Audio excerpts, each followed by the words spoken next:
तो यदि आप भागवत जी अपने घर में रखते हैं तो मेरे निवेदन पर, मैंने हाथ जोड़ लिए, मेरे निवेदन पर श्रीमद् भागवत का, थाईलैंड वाले महाराज जी, मेरे निवेदन पर श्रीमद् भागवत के प्रथम स्कंद के पहले अध्याय के सेकंड नंबर के श्लोक को ठीक से पढ़कर अपने हृदय में उतार ले। 18,000 श्लोक हैं। मेरी दृष्टि में भागवत जी में सर्वोच्च श्लोक है ये, जिसकी मैं चर्चा आपको कर रहा हूं। सर्वोच्च, सबके ऊपर है।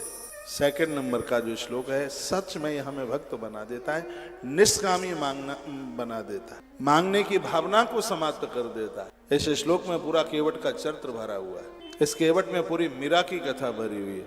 इस चरित्र में भरत और गोपियों की कथा भरी हुई है। इस श्लोक में, ऐसा श्लोक, इस श्लोक में लगता है कि साक्षात हनुमान बैठे, जिसमें प्रोज्जित धर्म का वर्णन किया। धर्म सर्वत्र परम। महामुनि व्यासदेव द्वारा निर्मित श्रीमद् भागवत महापुराण में मोक्ष पर्यंत फल की कामना से रहित धर्म का, जब भगवान से आप जुड़ जाते हैं, आप भगवान की कथा सुनने का मन बना लेते हैं, उनका चरित्र सुनने का मन बना लेते हैं, तत्क्षण भगवान आपके हृदय में बैठकर आपके बंदी हो जाते हैं। सुमिरि पवन सुत पावन नाम, अपने बस कर राखे राम। सुमिरि पवन सुत पावन नाम, अपने बस कर राखे राम। श्री राम जय राम, जय जय राम। श्री राम जय राम, जय जय राम। ऐसी कथा के लिए तो 1 महीना चाहिए, तब कथा कहीं पूरी हो। आज कथा का तीसरा दिन है, अब पहला स्कंद अब शुरू हो रहा है। 6 अध्याय में 2 दिन, तो भी अभी मन भर के नहीं बोल पाए। एक एक श्लोक इसका बड़ा अद्भुत है। पिबत भागवतम रसमालयम मोरहु रस का भय। कहा गया कि धरती पर भागवत सुलभ है, इसको जब तक मर ना जाए तब तक पियो, मरने के बाद फिर जिंदे हो जाओ तो फिर पियो, इसको पीते रहो। पिबत भागवतम, ये रस का मालयम घर है ये, इसमें न छिलका न गुठली, कुछ त्यागने के लायक नहीं है, मूर्तिमान रक्ष रूप से। जब तक शरीर में चेतना रहे तब तक इसको पीते रहो। इसलिए पीते रहो क्योंकि धरती पर ये बड़ा, ये ऊपर के लोगों में नहीं है, धरती पर मनुष्य बनने का पुण्य मिल जाएगा।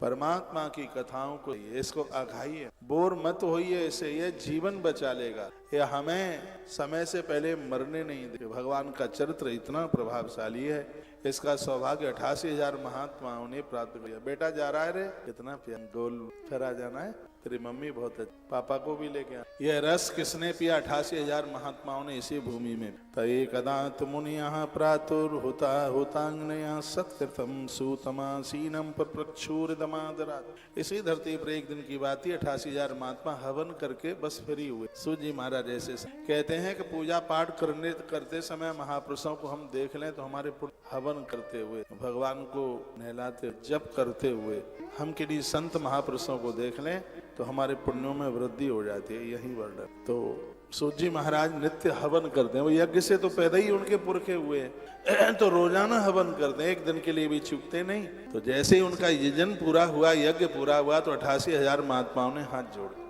और इसे क्या कहने लगे? क्या कहा ऋषियों ने?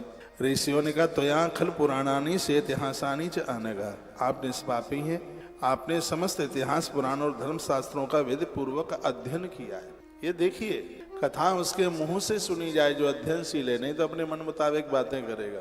गाड़ी वही चलावे जिसे गाड़ी चलाने का अभ्यास है, उसने उसकी स्टडी की है, उसने उसकी पढ़ाई की है, उसने उसका अभ्यास किया, नहीं तो दीवालिया पेड़ में टकरा देगा। इसलिए पूज्य गुरु शरणानंद जी महाराज जी कहते हैं कि आज का समय ऐसा हो गया है कि सब कुछ सुनना बड़ा, कोई कुछ कहता है, कोई कुछ कहता है, कोई कुछ कहता है, लोग भ्रमित हो गए, लोग भ्रांति में पड़ गए। तो 88,000 महात्मा कहते हैं, हम तुम्हें इसलिए सुनते हैं क्योंकि तुम्हारे पास अध्ययन है, तुम्हारे पास पढ़ाई है, तुम्हारे पास भली भांति व्याख्या आपने और ग्रंथों की है। वेद वेत्ताओं में श्रेष्ठ भगवान बादरायण व्यास के आप परम शिष्य हैं, आपको हर विषय का आपको अनुभव है।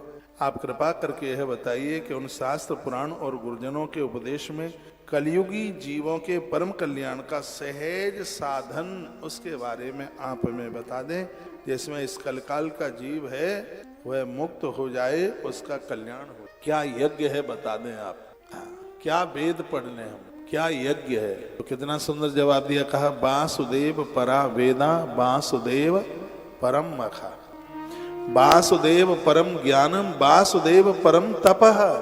कह दिया भगवान ही तप है, भगवान ही यज्ञ है, भगवान ही मति है और भगवान ही मुक्ति है। सब कुछ भगवान है, भगवान के अलावा कुछ नहीं। वासुदेव परा वेदा, भगवान ही वेद है। वासुदेव परामखा, भगवान ही यज्ञ है।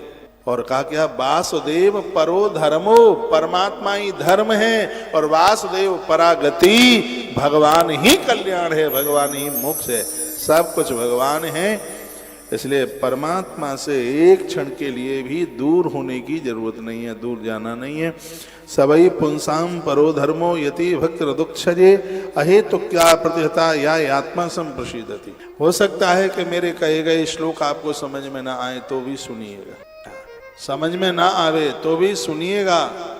भागवत के श्लोक देव भाषा है, ये समझ में नहीं आएंगे तो भी कल्याणकारी है, क्योंकि आग के ऊपर जान के अनजान के कैसे भी पाम रखो वो जलाएगी। और ये देव भाषा समझ में आवे तो भी ना आवे तो भी ये हमारे पापों को नष्ट करेंगे। वैसे तो मेरी कोशिश होती है जो श्लोक में बोलता हूं तो उसका व्याख्यान आपके बीच में करता ही। मनुष्यों के लिए सर्वश्रेष्ठ धर्म वही है जिससे भगवान श्री में भक्ति हो जाए। कोई पूछे कि धर्म की परिभाषा क्या है, का जिसके द्वारा भगवान के प्रति हमारा समर्पण हो जाए, हमारी भक्ति हो जाए। भागवत कहती है सवई पुंसाम परो धर्मो यतो भक्तिरदुक्षजे, परमात्मा के चरणों में प्रेम हो जाए, प्रीति हो जाए, रति हो जाए, बस वही, जिसमें किसी भी प्रकार की कामना ना हो। भक्ति भी ऐसी, कोई कामना ना हो, कोई इच्छा भी ना हो, जो नित्य निरंतर बनी रहे। ऐसी भक्ति से हृदय आनंद स्वरूप परमात्मा की उपलब्धि करके कृतकृत हो जाता है। शरीर मंदिर बन जाता है, ये मंदिर बन जाता है, हृदय मंदिर बन जाता है। उसमें ठाकुर जी आकर के बैठ जाते हैं। भगवान में भक्ति होते ही अनन्य प्रेम से उनमें चित्त जोड़ते ही निष्काम ज्ञान और वैराग्य। इसमें एक बड़ी बात कही गई है, ये दो चीजें बिल्कुल तब तक नहीं मिलेंगी जब तक हमारे पास भक्ति नहीं होगी। इसलिए कहा गया कि भक्ति के बिना ज्ञान अपांग है, लंगड़ा है। ज्ञान से भी वैराग्य, ज्ञान वैराग्य को पाने की जरूरत है ही नहीं। जिसके पास भक्ति आ जाएगी उसके पास ज्ञान वैराग्य स्वतः ही चल करके आ जाएंगे, देर नहीं लगेगी। वासुदेवे भगवती भक्ति योगेन प्रयोजितः। कहते हैं ज्ञान वैराग्य क्या है, क्या सुंदर जवाब दिया है। ईश्वर से जुड़ जाने का नाम ज्ञान है, पन्ना पढ़ लेने का नाम ज्ञान नहीं है, किताबें रट लेने का नाम ज्ञान नहीं है। ज्ञान की परिभाषा है परमात्मा से जुड़ जाए, ये ज्ञान है। और मिला है उसकी इच्छा पूर्ति हो जाए, बस यही वैराग्य है। बस बहुत मिल गया, अब नहीं चाहिए। हे भगवान आपने बहुत दिया, जरूरत से ज्यादा दिया, धन्यवाद है आपका। बस संसार से तृप्त हो गए, अब नहीं चाहिए, बस बहुत हो गया। जैसे पानी बहुत गिर जाता है, 2-3 दिन गिर जाए, हे इंद्र देवता पानी ज्यादा गिर गया, सब गीला हो गया, बस अब इतना ही बहुत है, बस बहुत है, ज्यादा हो गया। परमात्मा को ऐसे थैंक यू धन्यवाद बोल दे, प्रभु आपने बहुत ज्यादा दे दिया, ये ही वैराग्य। वैराग्य की परिभाषा यह नहीं है कि हम गद्दे पर नहीं सोएंगे, ये कोई वैराग्य की परिभाषा नहीं है कि हम मूली नहीं खाएंगे, हम सेब नहीं खाएंगे, हमारी तरह हम अन्न नहीं खाएंगे। ये अन्न नहीं खाएंगे मेरा वैराग्य नहीं है, ये मेरा संकल्प है। अन्न से वैराग्य से क्या लेना देना है। अन्न नहीं खाओगे तो काजू खा लोगे, अन्न नहीं खाओगे तो अखरोट खा लोगे, अन्न नहीं खाओगे तो आधा किलो कूटू पकौड़ा मंगोड़ा खा लोगे। तो बहुत ध्यान से सुनिए, एक एक शब्द बहुत सुनने के लायक है। तो यहाँ जो अद्भुत ये बात कही गई है, ये बहुत चिंतन के लायक है।